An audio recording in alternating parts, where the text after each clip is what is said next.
আজকে আমি চিচিঙ্গা ভাজি করব। দেখে চিচিঙ্গা কেটে ধুয়ে রাখছি।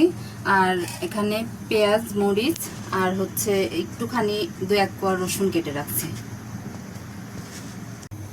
আমি এখন একটা ফ্রাই প্যান চুলার মধ্যে দিয়ে তাতে একটু সরিষার তেল দিয়ে দিচ্ছি। এবার পেঁয়াজ মরিচ কাটাটা তেলের মধ্যে দিয়ে দিব।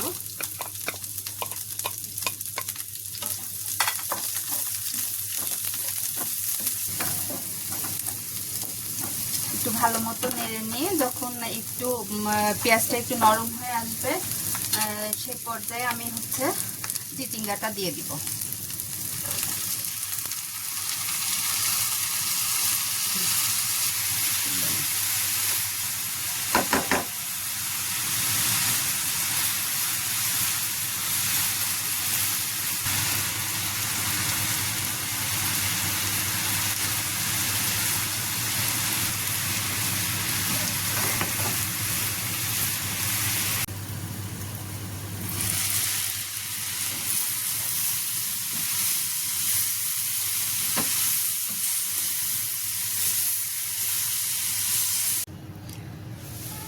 ভাজিটা প্রায় হয়ে এসেছে।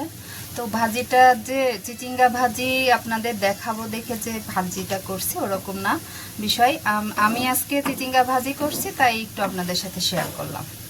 তো আমার শাশুড়ি যখন বেঁচে ছিলেন, আমার মানে মা হচ্ছে এই ভাজিটা হচ্ছে কাঁঠালের বিচি কুচি কুচি করে কেটে দিয়ে ভাজি করতো। ওইটা খেতে বেশ মজাই লাগতো।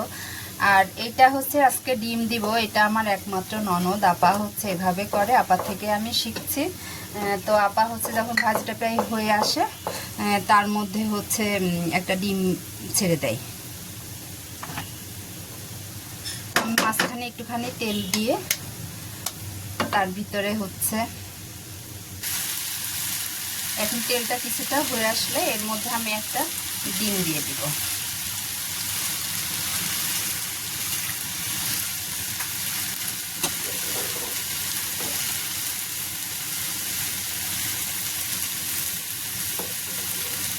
এখন এই ডিমটা ভেঙে টেঙে এই পুরা ভাজিটার সাথে মিশিয়ে দিব।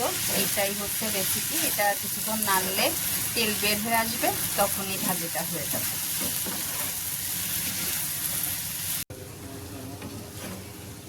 ভাজিটা এখন হয়ে এসেছে। তেল বের হয়ে গেলেই ভাজিটা কমপ্লিট হয়ে যাবে। এই যে আমার দেখেন তেল বের হয়ে গেছে, তার মানে আমার ভাজিটা কমপ্লিট।